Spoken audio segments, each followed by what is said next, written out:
Welcome to English classes of MS English. पिछली class में हम लोग डिस्कस कर चुके हैं introduction and identification of tense. मुझे उम्मीद है कि आप लोगों ने उस वीडियो को देख लिया होगा और टेंस से मुतालिक आपका कंसेप्ट भी क्लियर हो चुका होगा। अगर आपने उसे अभी तक नहीं देखा तो जरूर देख लें ताकि आपके लिए टेंस का सीखना आसान हो जाए। इस क्लास में हम लोग टेंस के मुख्तलिफ स्ट्रक्चर और उसके यूजेस यानी कि किस मौके पर किस टेंस का यूज किया जाता है इसे समझने की कोशिश करें। पहले कि टेंस को और डिटेल से समझें, कुछ इंपॉर्टेंट पॉइंट्स है जिसे हमें जानना बहुत जरूरी है। Number 1, forms of verb. First form of the verb, second form of the verb, third form of the verb, verb plus ING form of the verb. ये कम से कम 4 जो फॉर्म है इसे आप खूब अच्छे तरह से जान लें। उसके बाद हेल्पिंग वर्ब, नाम से ही जाहिर है कि हेल्पिंग वर्ब है, यानी कि मेन वर्ब को ये हेल्प करता है, टेंस को इंडिकेट करता है, डिटरमाइन करता है, ये हेल्पिंग वर्ब। बी वर्ब में जब ये प्रेजेंट फॉर्म में होता है तो इज आर एम में होता है। वॉज वर्ब ये पास्ट फॉर्म है। दूसरा जो हेल्पिंग वर्ब है वो है हैव वर्ब। हैव हैज ये प्रेजेंट इंडिकेट करता है, present form of the verb है। और हैड ये पास्ट फॉर्म है। थर्ड जो है वो डू वर्ब, यानी कि do, does, did. Do does जो है ये प्रेजेंट इंडिकेट करता है या प्रेजेंट फॉर्म है, और डिड ये पास्ट फॉर्म है। विल और शैल ये हमेशा फ्यूचर टाइम को, फ्यूचर टेंस को इंडिकेट करता है। Is, are, am, was, were, have, has, had ये ऐसे हेल्पिंग वर्ब हैं कि इसके साथ जो मेन वर्ब होगा वो हमेशा थर्ड फॉर्म में होगा या आईएनजी फॉर्म में होगा, यानी कि इसके साथ वर्ब कभी भी अपने पहले और दूसरे शक्ल में नहीं होता है, ये याद रखें। इसी तरह डू, डज, डिड के साथ वर्ब हमेशा अपने पहले ही शक्ल में होता है, वर्ब अपने फर्स्ट फॉर्म में यूज किया जाता है। डू, डज, डिड के साथ वर्ब हमेशा फर्स्ट फॉर्म में यूज किया जाता है। मैंने अक्सर देखा है स्टूडेंट्स को भूल करते हुए, आप ये भूल नहीं कीजिएगा। उसके बाद जो इंपॉर्टेंट पॉइंट है वो है number and person of subject. ये बहुत पहले आपने पढ़ा होगा, नाउन पढ़ते वक्त आपने पढ़ा होगा। नंबर सिंगुलर या plural, person first person, second person, third person. तो ये है नंबर एंड पर्सन सब्जेक्ट का। इसमें आपको जो सबसे ज्यादा अच्छे तरीके से याद रखना है वो है थर्ड पर्सन सिंगुलर नंबर। ये हमेशा कुछ ना कुछ चेंज करता है। थर्ड पर्सन सिंगुलर नंबर परेशानी पैदा करता है जब सब्जेक्ट होता है, तो अगर उससे मुतालिक आप समझेंगे नहीं थर्ड पर्सन सिंगुलर नंबर किसको कहा जाता है तो टेंस बनाने में आप बहुत कंफ्यूज होंगे, बहुत मुश्किलों का सामना करना पड़ सकता है। इसीलिए इसमें जो थर्ड पर्सन सिंगुलर नंबर कहा किसको जाता है खूब अच्छे तौर पे समझ लेंगे। आइए उसके बाद स्ट्रक्चर ऑफ सेंटेंस। इंग्लिश का जो जनरल स्ट्रक्चर है एक सेंटेंस का वो subject plus verb plus object और अदर, इसको हम लोग इंडिकेट करेंगे S plus V plus O. हम जानते हैं कि इंग्लिश में मेनली 3 टेंस होते हैं, प्रेजेंट, पास्ट, फ्यूचर। और इन तीनों टेंस के 4 टाइप्स होते हैं, 4 और किस्में होती हैं। Indefinite, continuous, perfect, perfect continuous. उसके अलावा तो हर एक टेंस के अफर्मेटिव, नेगेटिव और इंट्रोगेटिव फॉर्म भी होता है। आइए सबसे पहले हम लोग प्रेजेंट टेंस के चारों किस्मों को समझने की, सीखने की कोशिश करते हैं। लुक एट दीज सेंटेंसेस, इन जुमलों को देखिए। आई राइट समथिंग, मैं कुछ लिखता हूं। आई एम राइटिंग समथिंग, मैं कुछ लिख रहा हूं। आई हैव रिटन समथिंग, मैं कुछ लिख चुका हूं। I have been writing something for 10 minutes, मैं 10 मिनट से कुछ लिख रहा हूं। आप इन जुमलों को गौर करेंगे तो आपको यह बात समझ में आएगी कि ये सभी जुमले प्रेजेंट टाइम को इंडिकेट करते हैं, लेकिन इन सेंटेंसेस में होने वाला एक्शन का स्टेटस जो है वो अलग है। कभी होता है, कभी हो रहा है, कभी हो चुका है, और किसी में से हो रहा है, कुछ वक्त से हो रहा है। अब आइए एक एक करके प्रेजेंट टेंस के इन चारों जो टाइप्स है सेंटेंसेस के, इनको समझने की कोशिश करते हैं। कहा जाता है कि इंग्लिश में सबसे ज़्यादा जिस टेंस का, जिस तरह के सेंटेंसेस का इस्तेमाल किया जाता है वो प्रेजेंट इंडेफिनिट ही होता है।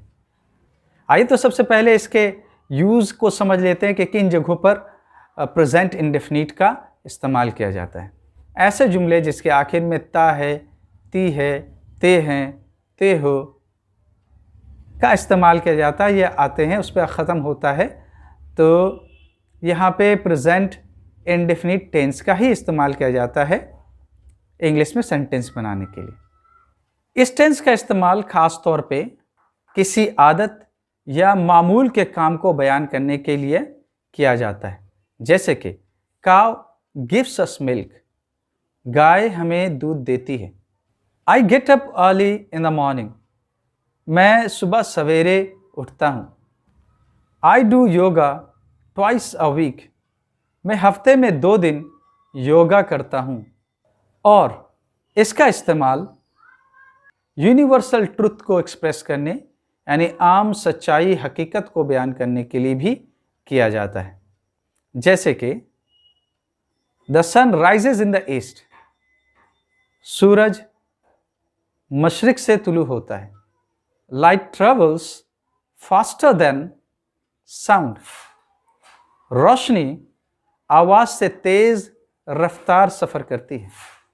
यूं तो ये टेंस बहुत आसान होता है, शायद इसीलिए इसे सिंपल प्रेजेंट टेंस भी कहते हैं, लेकिन मैंने देखा है कि इस टेंस में स्टूडेंट्स बहुत सारी गलतियां करते हैं, बहुत कंफ्यूज होते हैं। अगर आप चाहते हैं कि आप प्रेजेंट इंडेफिनिट टेंस में कोई भूल ना करें, तो आप इन पॉइंट्स को खास तौर पे ध्यान रखें, याद रखें। नंबर 1, इस टेंस में वर्ब हमेशा अपने फर्स्ट फॉर्म में यूज किया जाता है। सब्जेक्ट अगर थर्ड पर्सन सिंगुलर नंबर हो तो वर्ब के फर्स्ट फॉर्म में एस या ई एस जोड़ दिया जाता है। उसके बाद डू डस के साथ भी मेन वर्ब हमेशा अपने फर्स्ट फॉर्म में ही होता है। आइए प्रेजेंट इंडेफिनिट के स्ट्रक्चर को समझते हैं अफर्मेटिव, नेगेटिव और इंट्रोगेटिव सेंटेंस में। अफर्मेटिव सेंटेंस में स्ट्रक्चर कुछ इस तरह से होगा। सबसे पहले सब्जेक्ट, उसके बाद verb in the first form. Subject अगर थर्ड पर्सन सिंगुलर नंबर है तो verb in the first form में एस या ई एस ऐड कर देते हैं। उसके बाद ऑब्जेक्ट। फॉर एग्जाम्पल, सब्जेक्ट अगर I, we, you, they, Rani and Reena, यानी मोर देन वन पर्सन, तो वर्ब होगा राइट और ही, शी, इट, रानी, यानी ये थर्ड पर्सन सिंगुलर नंबर है तो इस वर्ब में एस को ऐड कर देंगे, ये हो जाएगा राइट्स। सिर्फ यहाँ पे आपको थर्ड पर्सन सिंगुलर नंबर पे ध्यान रखना है कि वर्ब में एस या ई एस जोड़ देते हैं। नेगेटिव सेंटेंस में स्ट्रक्चर होगा subject plus do not or does not plus verb in the first form plus object. For example, I, we, you, they, Rani and Reena, more than one person. Do not write stories.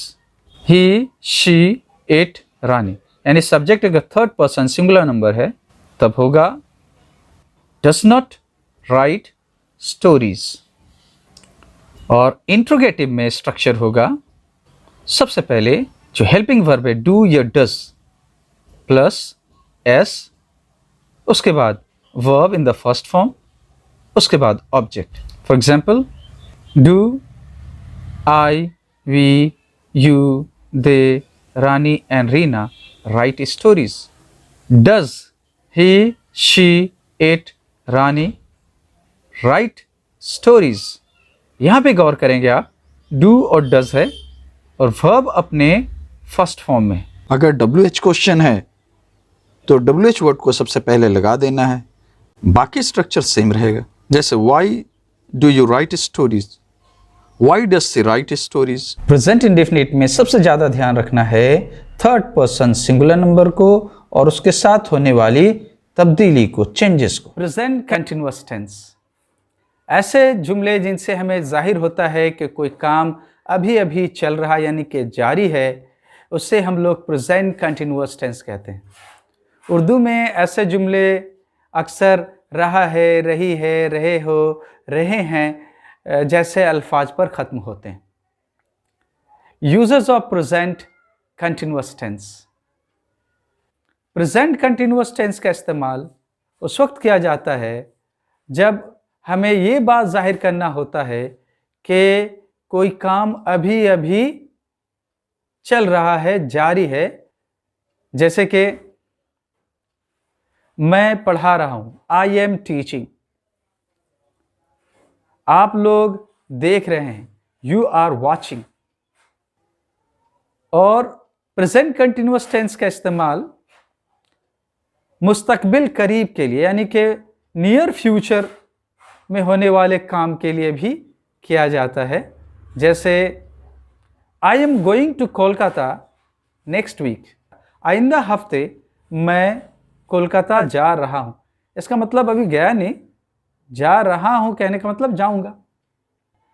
My friend is arriving this evening, मेरा दोस्त आज शाम आ रहा है। The important points to remember, इस tense में is, are, am helping verb के तौर पर यूज किया जाता है।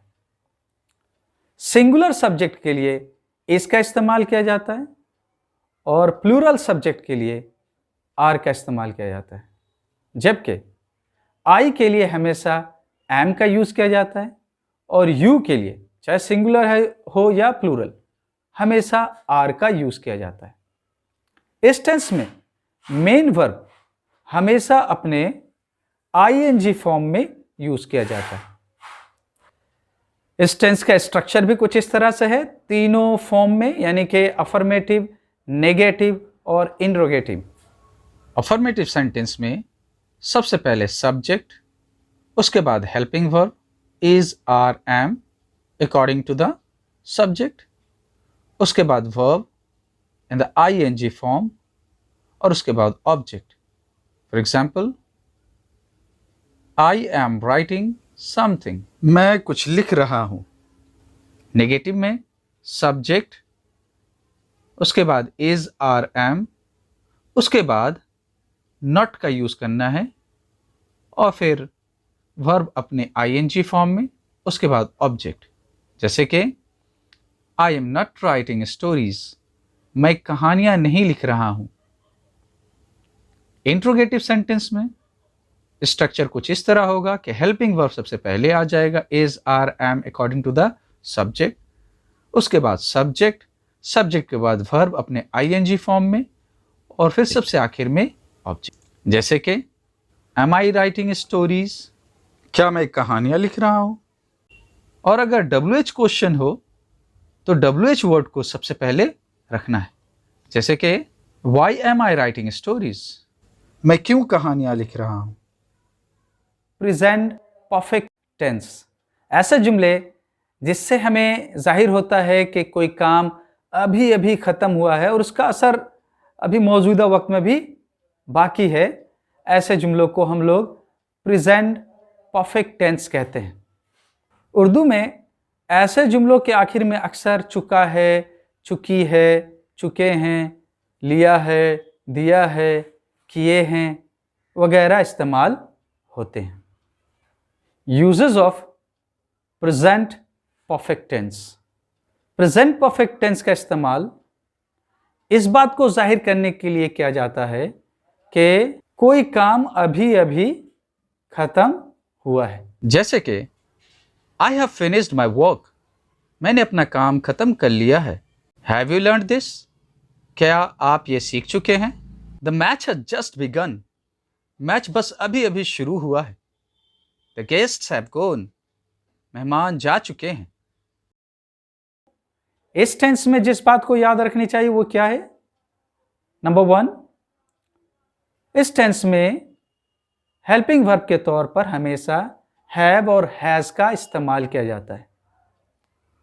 हैज का इस्तेमाल थर्ड पर्सन सिंगुलर सब्जेक्ट के लिए किया जाता है। उसके अलावा बाकी जितने भी सब्जेक्ट हैं उसमें हैव का इस्तेमाल किया जाता है। मेन वर्ब, इस टेंस में मेन वर्ब हमेशा अपने थर्ड फॉर्म में होता है, यानी परफेक्ट फॉर्म में होता है, और इसका स्ट्रक्चर कुछ इस तरह होता है। अफर्मेटिव सेंटेंस में सबसे पहले सब्जेक्ट, उसके बाद हैव या हैज़, उसके बाद verb in the third form, उसके बाद object. I have written something, मैं कुछ लिख चुका हूँ। नेगेटिव सेंटेंस में स्ट्रक्चर में कोई खास तब्दीली नहीं होती, सिर्फ हेल्पिंग वर्ब और मेन वर्ब के दरमियान में नॉट का यूज कर दिया जाता है। I have not written anything, मैं कुछ नहीं लिखा हूँ। और इंट्रोगेटिव में सबसे पहले हैव या हैज़ का यूज किया जाता है, उसके बाद सब्जेक्ट, फिर verb in the third form, और उसके बाद object. Have I written anything, क्या मैंने कुछ लिखा है? अगर WH क्वेश्चन होता है तो WH वर्ड को इस स्ट्रक्चर में सबसे पहले यूज करेंगे, जैसे कि why have you not written anything, तुमने क्यों कुछ नहीं लिखा है? And now present perfect continuous tense. Present perfect continuous tense से जाहिर है कि कोई काम पहले से होता आ रहा है और अभी भी जारी है। उर्दू में ऐसे जुमलों का इख्तिताम आमतौर पर से रहा है, से रही है, से रहे हैं, से रहे हो पर होता है। तो ऐसे टेंस जो है ख़ास तौर पर इसीलिए इस्तेमाल किया जाता है कि कोई काम पास्ट में शुरू हुआ और वो जिस वक्त बोला जा रहा है उस वक्त भी वो काम जारी है, चल रहा है, मौजूदा ज़माने में भी वो काम अभी जारी है। जैसे कि I have been teaching for 1 hour, मैं 1 घंटे से पढ़ा रहा हूँ। It has been raining since morning, सुबह से बारिश हो रही है, वो सुबह से पढ़ रही है। She has been reading since morning. कुछ इंपॉर्टेंट पॉइंट्स जो इस टेंस में हमें याद रखने चाहिए वो हैं, नंबर 1, जो हेल्पिंग वर्ब यहां यूज किया जाता है वो है हैव बीन, हैज बीन। यहां पे भी हैज बीन का जो इस्तेमाल किया जाएगा वो third person singular number subject के साथ। मेन वर्ब हमेशा अपने ING फॉर्म में होता है। और एक बात कि ऐसे सेंटेंस में कोई पास्ट का टाइम भी इंडिकेट किया जाता है। फॉर या सिंस का यूज किया जाता है उस टाइम को इंडिकेट करने के लिए। डेफिनेट अगर टाइम है तो हम लोग सिंस यूज करते हैं, और अगर वो टाइम इनडिफिनिट है तो उसे इंडिकेट करने के लिए हम लोग फॉर का यूज करते हैं। अफर्मेटिव, नेगेटिव और इंट्रोगेटिव सेंटेंस में इसका स्ट्रक्चर किस तरह होता है, एग्जाम्पल के साथ इसके स्ट्रक्चर को समझते हैं। अफर्मेटिव सेंटेंस में स्ट्रक्चर है S plus have or has plus been plus verb in the ING form plus O।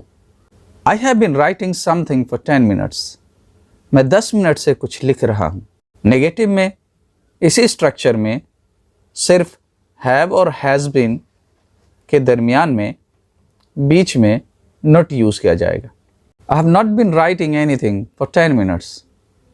मैं 10 मिनट से कुछ भी नहीं लिख रहा हूँ। इंट्रोगेटिव में जो हेल्पिंग वर्ब है उसको सबसे पहले ले आएंगे, उसके बाद s plus been plus verb in the ing form plus o. Have I been writing anything for 10 minutes? क्या मैं 10 मिनट से कुछ लिख रहा हूँ? WH क्वेश्चन है अगर, तो WH वर्ड को इसी स्ट्रक्चर में सबसे पहले लिख देंगे। मुझे उम्मीद है कि प्रेजेंट टेंस के इन चारों टाइप्स ऑफ सेंटेंसेस को आप समझ गए होंगे। हाँ, लेकिन मैं ये नहीं कह सकता कि आप सीख गए। अगर आप सही मानों में सीखना चाहते हैं तो आपको प्रैक्टिस करना पड़ेगा। आप एक वर्ब लें और उस वर्ब से आप कोई भी एक सेंटेंस बनाइए इस चारों टाइप का, present indefinite, present continuous, present perfect continuous and present perfect. ये चारों टाइप्स को आप बनाइए और फिर उसका नेगेटिव फॉर्म और इंट्रोगेटिव फॉर्म भी बनाने की कोशिश कीजिए। देखिए, अगर आप इंडिपेंडेंटली, अगर आप खुद से ऐसे सेंटेंसेस को बना पा रहे हैं, उसके माने को, मतलब को समझ पा रहे हैं, तो आपने सीख लिया। और मैं आपको फिर बताता हूं कि अगर आपने प्रेजेंट टेंस को सीख लिया तो पास्ट और फ्यूचर टेंस का सीखना आपके लिए बहुत आसान है। ठीक है, तो आइंदा नेक्स्ट वीडियो में हम लोग डिस्कस करेंगे past tense and future tense. So उम्मीद है कि आप लोगों को ये वीडियो पसंद आया होगा। अगर आपको ये वीडियो पसंद आया है तो आप इस वीडियो को ज़रूर शेयर करें ताकि दूसरे स्टूडेंट्स भी इससे फ़ायदा उठा सकें। All the best, thank you.